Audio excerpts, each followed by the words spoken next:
Hello guys, welcome back to our channel college Twitter. मैं आप सभी का दोस्त शरद सिंघल और I hope you all are fine. So start करते हैं आज का वीडियो। वीडियो में आज हम करेंगे आपका टीसीएस, जो कि आपका जीएसटी का one of the important concept है।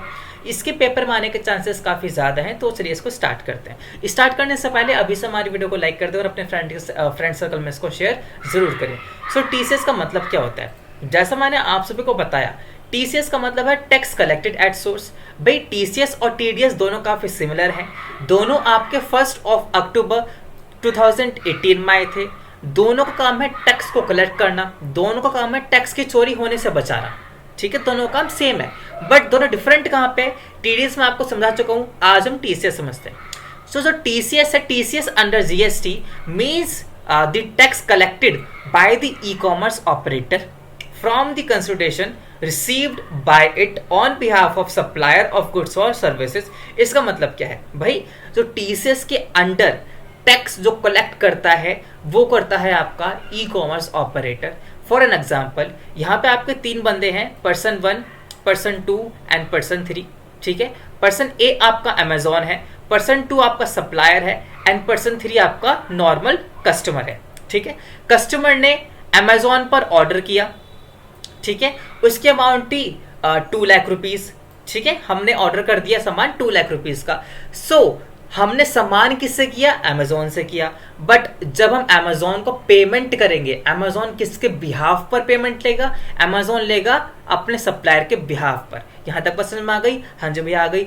आगे क्या करेंगे भाई? जब अमेजोन, जो कि आपका ई कॉमर्स ऑपरेटर है, जब अमेजोन आपकी पेमेंट करेगा सप्लायर को, तो वो आपका टीसीएस की एक सर्टेन परसेंटेज अमाउंट कट करेगा, जिसका मतलब टीसीएस होता है वो एक certain percent of taxable supply cut करेगा, जिसको हम टीसीएस कहते हैं। आई होप आपको समझ में आ गया होगा। टीसीएस होता क्या है, इसको कौन कट करता है, किसके बिहाफ पर करता है।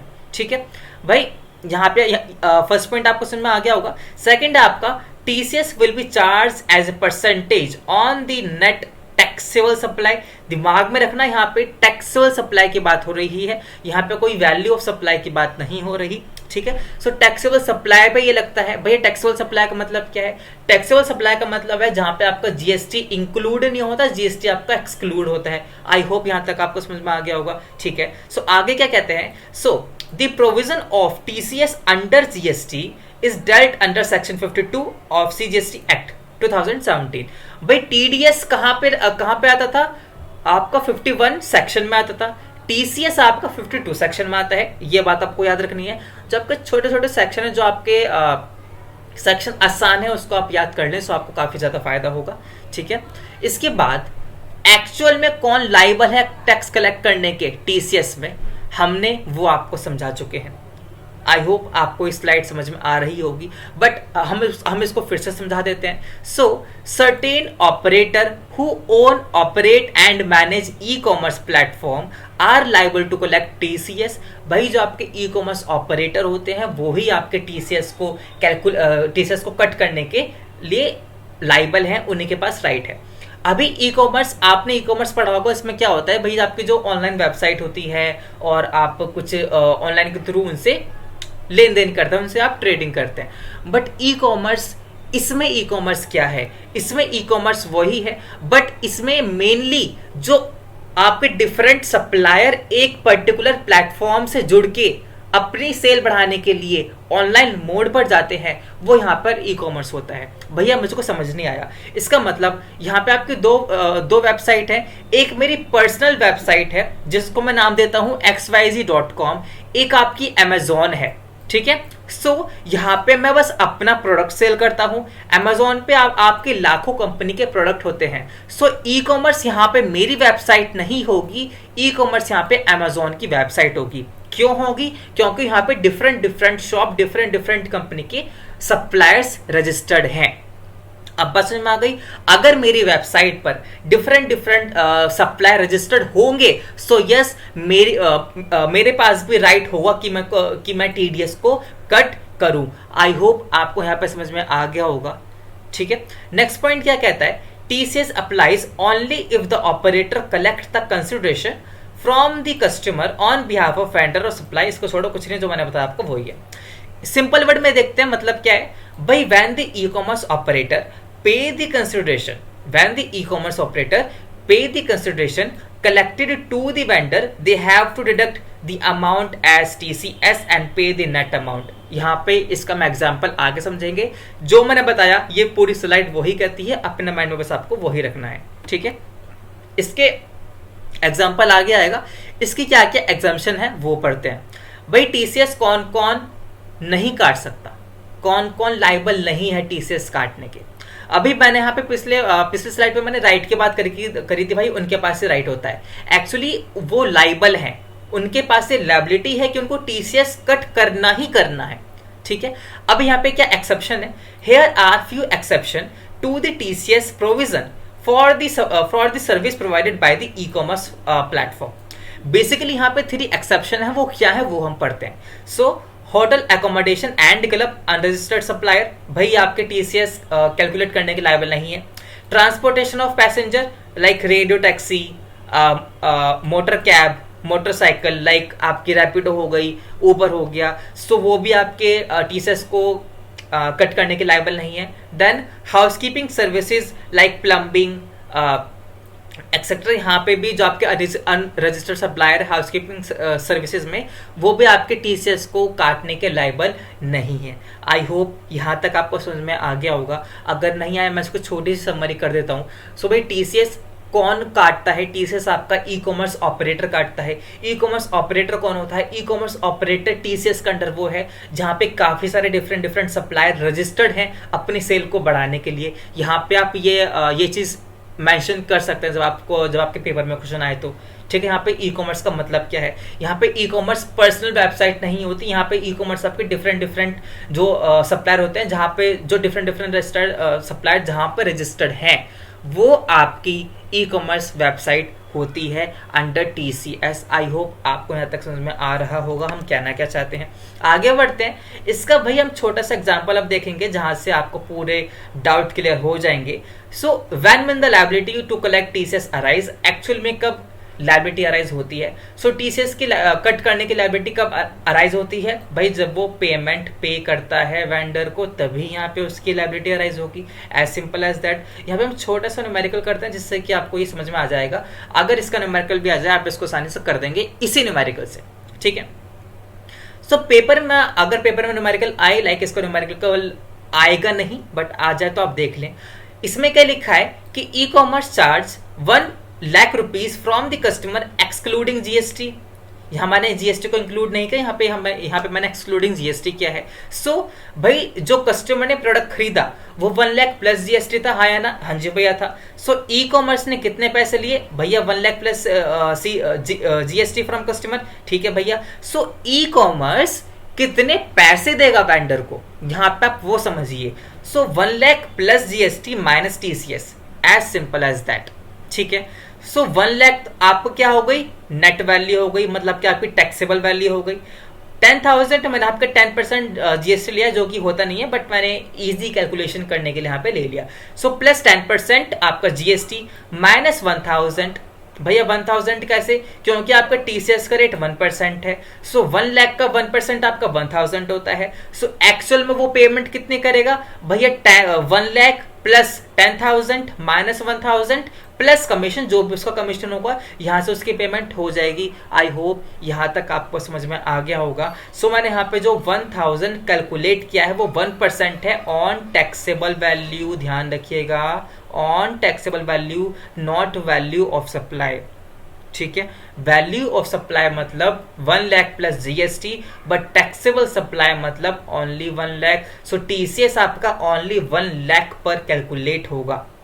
बात समझ आ रही है, हाँ जी भैया आ रही है। आगे बढ़े, चलिए बढ़ते हैं। इसके बाद टीसीएस का रेट क्या है हमने बता दिया भाई। इंटर स्टेट के केस में 0.5 प्लस 0.5 मतलब सीजीएसटी प्लस एसजीएसटी।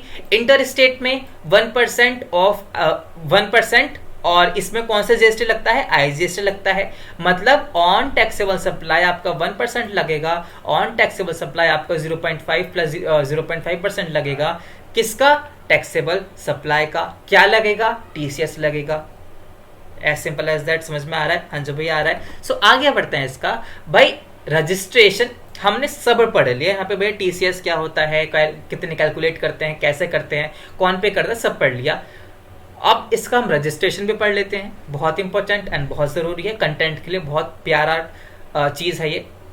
भाई registration requirement under TCS provision of GST, ये मैंने इतना बड़ा यहाँ पे लिखा हुआ है, इसको मैं अगर एक लाइन पे बताऊं, हमने जीएसटी में क्या पढ़ा था कि जो ई कॉमर्स ऑपरेटर होते हैं या फिर जो ई कॉमर्स ऑपरेटर जो ई कॉमर्स वेबसाइट के थ्रू सेल करते हैं, उन दोनों को जीएसटी में रजिस्टर होना कंपल्सरी है। बोलो है या ना? हाँ जी भैया आपने बताया था। तो ये आपकी पूरी स्लाइड उसी के लिए है। छोटी बात में कहूँ तो ई commerce operator and e commerce जो ई कॉमर्स कंपनी में रजिस्टर्ड है, उन दोनों को रजिस्ट्रेशन कराना जरूरी है अंडर जीएसटी। बोलो हाँ या ना? हाँ जी भैया समझ में आ रहा है? हाँ जी भैया आ रहा है। आगे बढ़ते हैं। So the e commerce operator liable to collect TCS have to compulsory register under GST. Have to compulsory होता है ये, पहले भी मैं आपको बता चुका हूँ कि जो भी आपके डिफरेंट जो भी आपके बिजनेसेस हैं जिनको रजिस्ट्रेशन कराना कंपलसरी है, उसके under E commerce operator and जो आपके ई कॉमर्स ऑपरेटर के थ्रू सप्लाई करता है वो भी आता है। ठीक है, और यहाँ पे कुछ थ्रेशोल्ड लिमिट नहीं होती, जो कि हम सभी को पता है। ये क्या पढ़ा रहे हो भैया आप? भैया ये आपका टीसीएस है, बहुत आसान है, पेपर में आ सकता है। ठीक है, so the seller supplying goods through the online portal of e-commerce player are also mandatory required to get registered under GST except for a few exception जो मैंने आपको यहाँ पे exception बताए थे ना, यहाँ पे कि भाई ये सब टीसीएस नहीं कर सकते पे, हाँ जी भैया बताए थे। तो यहाँ पे एक्सेप्शन में आपका यही पॉइंट आ जाएगा कि इन सब के लिए जीएसटी के अंडर रजिस्टर्ड होने के लिए 2 लिमिट है। अगर इनकी सेल 40 अगर इनका टर्नओवर 40 लाख तक पहुंच रहा है तो उसके बाद इनको जीएसटी के अंडर रजिस्टर कराना मैंडेटरी बन जाता है। ठीक है, तो यहाँ पे आपके बहुत सारे पॉइंट आ जाएंगे, इसमें कुछ हार्ड नहीं है, सब कुछ सिंपल है। ठीक है, आगे बढ़ते हैं। यहाँ पे और नीचे क्या लिखा है नेक्स्ट पॉइंट कि भाई ई कॉमर्स कंपनी को रजिस्टर कराना कंपलसरी है हर एक स्टेट में जहां जहां वो काम करती है। भाई अगर वो 25 स्टेट में काम करते हैं तो उसको 25 स्टेट में रजिस्टर कराना कंपलसरी है। ये चीज आपको पहले से बता दी, बट मैंने फिर से बता दी जिससे कि आपका रिवीजन हो जाए। अभी हम आगे बढ़ते हैं। भाई भैया ड्यू डेट क्या होती है? जैसे कि आपने बताया था टीडीएस में कि आपके नेक्स्ट मंथ की 10 तारीख तक ड्यू डेट होती है। सेम चीज इसकी है, इसमें भी आपकी नेक्स्ट मंथ की 10 तारीख तक ड्यू डेट होती है। भैया आपने क्या बोला? नेक्स्ट मंथ मतलब अभी क्या चल रहा है? अभी आपका अगस्त चल रहा है। सो जो आपकी नेक्स्ट मंथ है दैट इज सितंबर, सो 10 सितंबर तक हमको टीसीएस की फाइल करनी पड़ेगी। बोलो हाँ या ना? हाँ जी भैया समझ में आ रहा है। ठीक है, डाउट आ रहा है, वीडियो को पॉज करें, कमेंट बॉक्स में डाउट बताएं कि डाउट एक्चुअली में कहां आ रहा है। ठीक है, so TCS will be deduct during the month in which the supply is made. भाई सिंपल चीज है, जब उसने सप्लाई करी हम उसको अब उसका जो सप्लाई तो होता है उसको हम तुरंत पेमेंट कर देते हैं। पेमेंट करते वक्त हम टीसीएस काट लेते हैं। It will be deposited with in 10 days from the end of the month. जो चीज मैंने बताई आपकी ये वाली चीज वो यहाँ पे आ जाएगी, इसमें कुछ रॉकेट साइंस नहीं है। आगे पढ़ लेते हैं। भैया हमको ये चीज पता है कि भैया अगर आईजीएसटी सीजीएसटी है सो आपका वो सेंट्रल गवर्नमेंट में जाता है, और जो एसजीएसटी है वो आपका स्टेट गवर्नमेंट में जाता है। कुछ इसमें हार्ड नहीं है। लास्ट चीज जो हमको पढ़नी बहुत ज्यादा जरूरी है कि भैया इसमें क्या वो आईटीसी क्लेम कर पाएगा? हाँ जी भैया कर पाएगा। कैसे कर पाएगा? अभी हम वो चीज पढ़ेंगे। So which form can one use to file TCS return? So TCS return के लिए आपको एक फॉर्म भरना पड़ता है GSTR8। ठीक है, ये आपको फॉर्म कब तक भरना पड़ता है? 10th ऑफ नेक्स्ट मंथ, जो कि मैंने आपको पीछे एग्जांपल बताया था इसका। 10 सितंबर तक आपको फॉर्म फिल करना पड़ेगा। 10 सितंबर तक आपको पेमेंट करनी पड़ेगी। 10 सितंबर तक आपको अपनी फाइल रिटर्न करनी पड़ेगी। ठीक है भैया, इसमें जीएसटीआर तो वो फॉर्म भर लेगा, लेकिन उसको कैसे पता चलेगा कि भाई हमको टीसीएस क्लेम करना है? सो टीसीएस क्लेम करने के लिए जो आपका GSTR8 में जो भी आपकी डिटेल जाएगी, सो वो सब डिटेल कहाँ पे अवेलेबल हो जाएगी? GSTR2A ठीक है, वो सब डिटेल आपके GSTR2A में अवेलेबल हो जाएगी। अगर मैं इसको रीड करके बताऊं तो ये क्या कहता है, e commerce operator have to file GSTR8 by 10th of the next month in which the tax was collected. ये आई होप मैंने आपको समझा चुका हूं, समझ में आ गया होगा। This return will only be filled once the tax collected has been deposited to the respective credit of the government। भाई हम GSTR रेट कब भरेंगे, जब हम TCS गवर्नमेंट को पे कर देंगे। As simple as that. I hope आपको समझ में आ रहा होगा कि मैं कहना क्या चाहता हूँ। For instance the due date GSTR8 for December 21, it means ये आपका एग्जाम्पल है। दिसंबर 21 के लिए GSTR8 फॉर्म फिल करने की ड्यू डेट क्या रह जाएगी आपकी, 10th of January 2022। ठीक है, the detail submitted by the operator in GSTR8 will be available to all the suppliers in GSTR2A। ठीक है, जितने भी डिटेल GSTR8 में भरी हैं वो आपके GSTR2A में अवेलेबल हो जाएगी। सप्लायर के जितने भी सप्लायर हैं सबके पास ये डिटेल आ जाएगी कि आपको कितना IT से क्लेम करना है। ठीक है भाई, the tax collected will be reflected in the electric cash ledger of the respective supplier. भाई जो भी आपका टैक्स कलेक्ट हुआ है ना वो आपके इलेक्ट्रिक कैश लेजर में शो हो जाएगा, जिसके थ्रू सप्लायर आपका IT से क्लेम कर सकता है। सो ये था आपका TCS का concept of GST। I hope आपको समझ में आ गया होगा। इसका बेसिक, इसका एडवांस थोड़ा बहुत मैंने बता दिया, इसके मैं डीप नहीं गया, बट आपके एग्जाम के लिए ये मोर देन सफिशिएंट है। अगर ये 3 नंबर में आए, आपको पता है कैसा करना है, 15 नंबर में आए सारा कर देना जितना मैंने बताया है। ठीक है, आई होप आपको वीडियो पसंद आई होगी, और अगर हमारी वीडियो पसंद आई सो प्लीज हमारी वीडियो को लाइक जरूर करें, कमेंट बॉक्स में अपने सजेशन जरूर डालें जिससे कि हम आगे के लिए इंप्रूव कर सकें। So all the very best for your upcoming exams.